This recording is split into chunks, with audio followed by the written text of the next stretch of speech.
मौलाना फजल रहमान साहब कह रहे हैं कि हम इस्लामाबाद आ रहे हैं जहाद करने के लिए, तो इस हवाले से आप क्या कहना पसंद करेंगे? इस्लामाबाद में तो कोई ऐसा दुश्मन नहीं है जिसके खिलाफ वो जहाद करना चाहते हैं। उनको चाहिए कश्मीर की तरफ रवान दुआ हों, हम उनके साथ हैं इंशाल्लाह। उधर उनको जाना चाहिए। इधर तो कोई ऐसा दुश्मन नहीं है जिसके पास वो आ रहे हैं। इधर तो इंतशार वाली बात है, कोई ऐसा मसला नहीं है। तो ये तो मुल्क है, हमारा अपना मुल्क है, इस्लामाबाद हमारा दारुल हुकूमत है। इधर वो किस लिए आ रहे हैं? उनको चाहिए कश्मीर की तरफ जाएँ, तो हम इंशाल्लाह उनके साथ हैं। वो उलमा हैं, बहुत बड़े आलम जहादी, उनको बनना चाहिए। हम उनके पीछे लब्बैक कहेंगे अगर वो कश्मीर की तरफ जाते हैं। इस्लामाबाद तो हम पहले हैं, ये तो अमन है, अमन को ख़राब करने की कोशिश ना करें, ये है। इससे आप क्या कहना पसंद करेंगे कि इसका जिम्मेवार कौन है, पहले वाली हुकूमत, ये वाली, या कुछ और?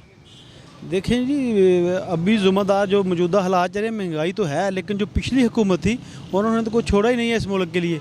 तो जब भी कोई बंदा किसी को छोटे लेवल से लेके बड़े तक घर की बात कर लें, किसी बच्चे को ठीक करने की कोशिश करता है, उसको तकलीफ़ तो होती है ना। तो मुल्क को थोड़ा बर्दाश्त करना चाहिए। ये छोटी मोटी बातें हो रही हैं, छोटी मोटी तो नहीं, खैर महंगाई बहुत है, लेकिन इसका अजाला इंशाल्लाह खान साहब कर रहे हैं, हो जाएगा। हम तो बेहतर ये समझते हैं कि जब किसी को ठीक करो तो तकलीफ़ होती है, बर्दाश्त करना पड़ेगी।